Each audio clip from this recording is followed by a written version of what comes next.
کبھی اگر سورہ فاتحہ پر آپ غور کریں جو ہماری نماز کا جزو لازم ہے، تو ہم پہلے کہتے ہیں الحمدللہ رب العالمین الرحمن الرحیم مالک یوم الدین ایاک نعبد و ایاک نستعین.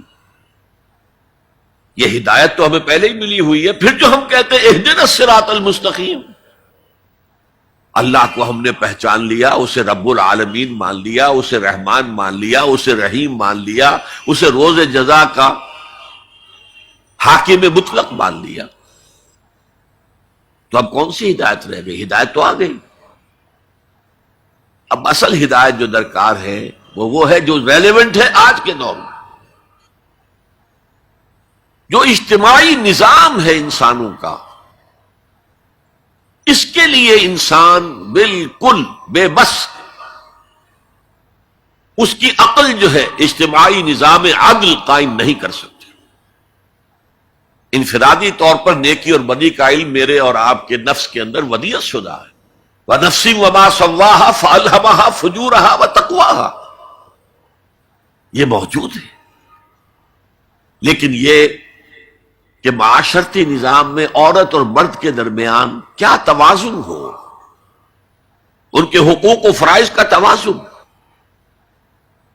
دنیا میں کیا ہوتا رہا ہے اور ہو رہا ہے آج بھی، یا عورت جوتی کی نوک کے برابر ہے، کوئی اس کی حیثیت نہیں، بھیڑ بکری کی طرح ملکیت ہے، اس کے کوئی حقوق نہیں.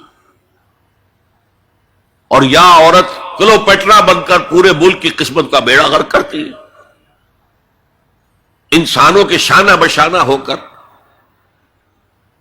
وہ در حقیقت خاندانی نظام کو برباد کرتی ہے. ان دونوں کے درمیان توازن کیسے قائم کیا جائے؟ اب آپ سوچئے، تجزیہ کیجئے. اگر مرد سوچے گا، نظام بنائے گا، تو وہ اپنے احساسات سے تو واقف ہے، عورت کے احساسات و جذبات سے تو واقف نہیں ہے.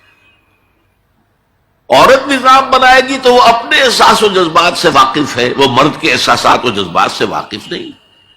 یہ عادلانہ نظام وہی ہستی دے سکتی ہے جس نے مرد کو بھی پیدا کیا، عورت کو بھی پیدا کیا. ایک امپلائر امپلائی ریلیشن شپ ہے، کارخانے دار ہے، وہ لوگوں کو رکھتا ہے مزدور.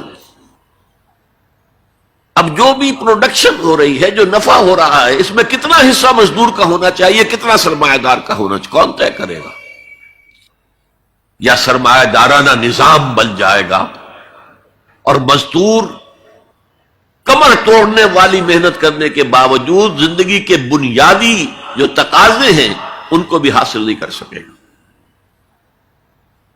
میں نے آپ کے ممبئی شہر میں جو اس وقت دیکھا ہے، یہ جو چھوٹے چھوٹے خانے بنے ہوئے کبوتروں کے سے جن میں انسان رہ رہے ہیں اور پوری پوری زندگی ان میں گزارتے ہیں، یہ انسان، جبکہ اونچے اونچے محل موجود ہیں، بڑی بڑی عمارتیں موجود ہیں، ایکڑوں پر پھیلی ہوئی کوٹھیاں موجود ہیں، یہ ہے ننگا کیپٹلسٹک نظام، ننگا اوریم.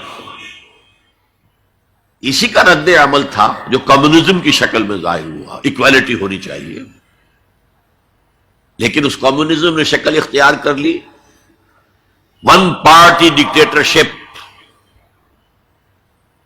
تمہیں کوئی حق حاصل نہیں ہے، نہ کچھ کہہ سکتے ہو، نہ تنقید کر سکتے ہو، نہ رائٹ آف ایسوسیشن ہے، نہ right of expression of opinion ہے. بس کام کرو، تنخواہ لو، روٹی کھاؤ، اللہ اللہ خیر سلام.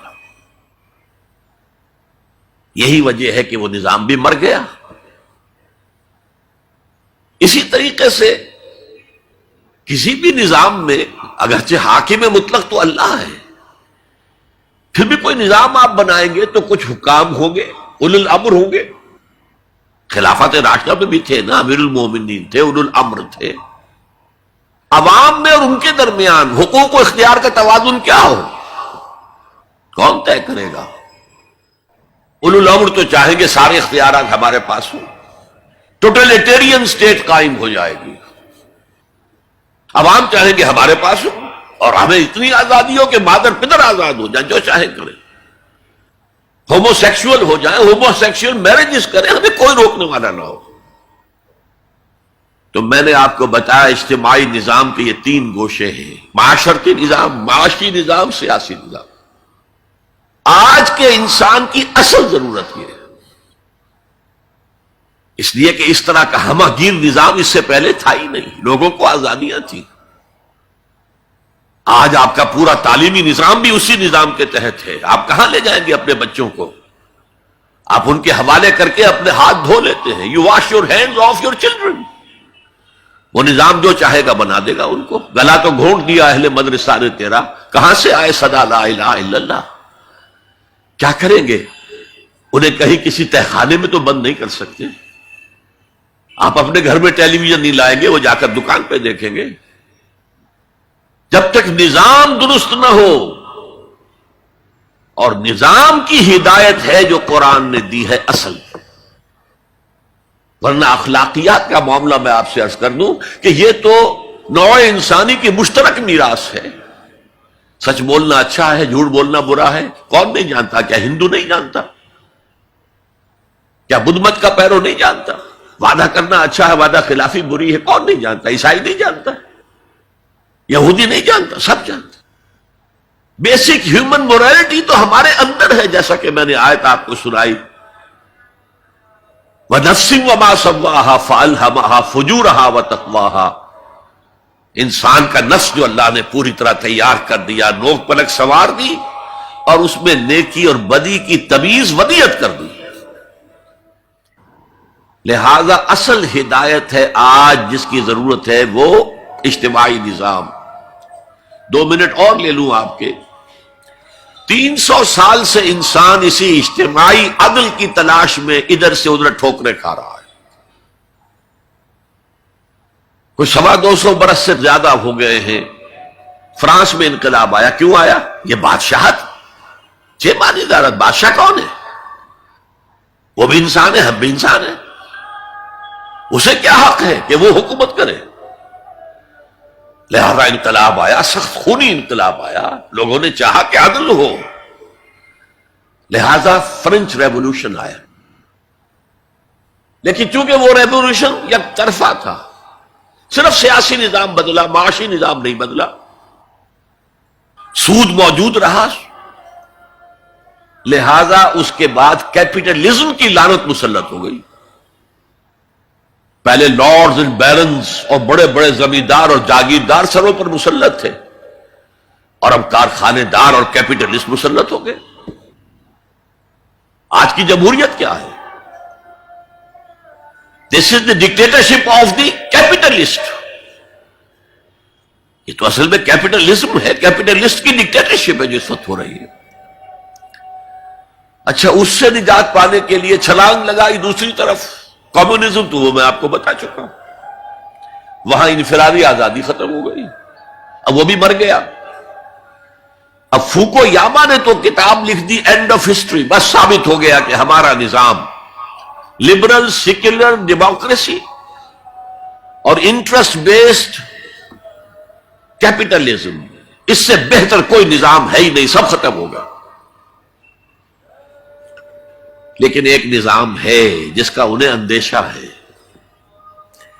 جو ابلیس کی زبان سے اقبال نے کہلوایا تھا، ہے اگر کوئی خطر مجھ کو تو اس امت سے ہے، جس کی خاکستر میں ہے اب تک شرار آرزو۔ خال خال اس قوم میں اب تک نظر آتے ہیں، وہ کرتے ہیں اشک سحر گاہی سے جو ظالم وضو۔ بڑے نیک لوگ بھی موجود ہیں، لیکن بحیثیت مجموعی امت کا حال کیا ہے؟ جانتا ہوں میں یہ امت حامل قرآن نہیں، جانتا ہوں میں یہ امت حامل قرآن نہیں ہے، وہی سرمایہ داری بندہ مومن کا دین۔ جانتا ہوں میں کہ مشرق کی اندھیری رات میں بے ید بیضا ہے پیران حرم کی آستین۔ پیر ہیں، مرشد ہیں، ان کی آستینوں میں ید بیضا نہیں ہے، حضرت موسیٰ والا۔ بہرحال فوکو یاما کی نفی کی پھر بعد میں، اور کتاب لکھی گئی کلیش آف سیویلائزیشنز، تہذیبوں کا ٹکراؤ ابھی آئے گا۔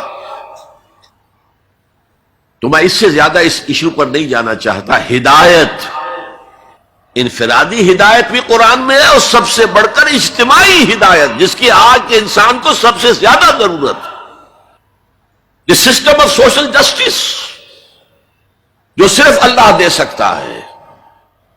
اس لیے کہ کارخانے دار بھی اسی کی مخلوق ہے اور مزدور بھی اسی کی مخلوق ہے. جو اولو الامر ہے وہ بھی اسی کے پیدا کرنا ہے، اور جو عوام ہے وہ بھی اسی کے پیدا کرنا ہے.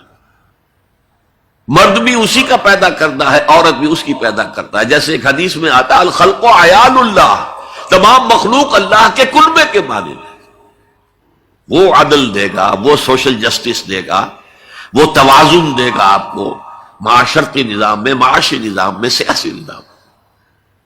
اس کا نتیجہ چوتھا جو نکلے گا رحمت للمومنین، اب وہ رحمت ہوگی آخرت میں. هي الحلقات تحفظني بآيات من القرآن، هي الحلقات تملأني بحب المصطفى العدنان، هي الحلقات تحفظني